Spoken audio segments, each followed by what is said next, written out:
Eu sou a Celimar Leutes e esse é o nosso Momento com Deus. Mateus capítulo 26, versículos 57 a 68. E os que prenderam Jesus o levaram à casa de Caifás, o sumo sacerdote, onde se haviam reunido os escribas e os anciãos. Mas Pedro seguia de longe, até o pátio do sumo sacerdote, e tendo entrado, assentou-se entre os guardas para ver o fim. Ora, os principais sacerdotes e todo o sinédrio procuravam algum testemunho falso contra Jesus, a fim de o condenarem à morte, e não acharam, apesar de se terem apresentado muitas testemunhas falsas. Mas afinal, compareceram duas afirmando: Esse disse, posso destruir o santuário de Deus e reedificá-lo em 3 dias. E levantando-se o sumo sacerdote perguntou a Jesus: Nada respondes ao que estes depõem contra ti? Jesus, porém, guardou silêncio. E o sumo sacerdote lhe disse: Eu te conjuro, pelo Deus vivo, que nos digas se tu és o Cristo, o Filho de Deus. Respondeu-lhe Jesus: Tu o disseste. Entretanto, eu vos declaro que desde agora vereis o Filho do Homem assentado à direita do Todo-Poderoso e vindo sobre as nuvens do céu. Então o sumo sacerdote rasgou as suas vestes, dizendo: Blasfemou! Que necessidade mais temos de testemunhas? Eis que ouvistes agora a blasfêmia.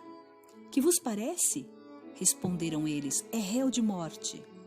Então uns cuspiram-lhe no rosto e lhe davam murros, e outros o esbofeteavam, dizendo: Profetiza-nos, ó Cristo, quem é que te bateu?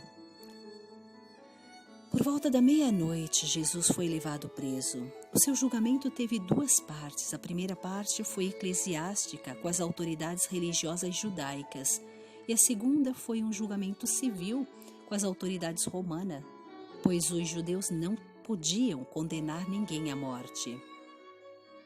A primeira parte ocorreu por volta das 3 horas da manhã e os membros do Sinédrio, que simpatizavam com Jesus ou que queriam um juízo justo, não foram avisados. De todos os discípulos, somente Pedro e João seguiram a Jesus. Durante o ministério de Jesus, os espias do Sinédrio haviam seguido a Jesus para informar tudo o que Jesus dizia ou fazia, mas eles não tinham conseguido nenhuma informação que pudesse condená-lo. Por isso, agora eles apresentaram falsas testemunhas. Eles transgrediam abertamente a lei de Deus. O 9º mandamento diz que não dirás falso testemunho. Apesar disso, eles ainda não tinham prova suficiente para condenar a Jesus. Por isso, o sumo sacerdote interrogou a Jesus, tentando fazer que ele se autocondenasse. Mas até isso era ilegal, porque, segundo a lei, uma pessoa não podia ser condenada pelo seu próprio testemunho. Sob juramento, Jesus respondeu à pergunta que o sumo sacerdote fez de que se ele era o Cristo, o Filho de Deus. Aqui aparece nessa tradução Jesus respondendo: Tu disseste, que é o mesmo que dizer sim. Mas em outro evangelho ou outras traduções aparece ele dizendo: Eu sou.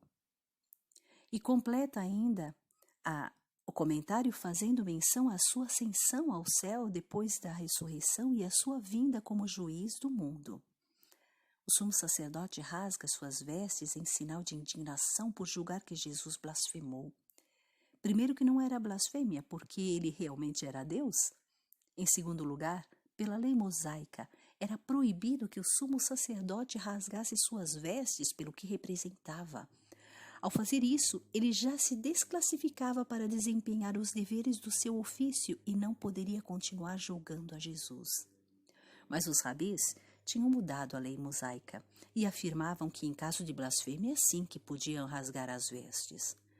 Conclusão: Jesus não foi condenado por ter transgredido o sábado, como muitos dizem, nem por ter transgredido nenhuma lei, nem os 10 mandamentos, nem a lei mosaica.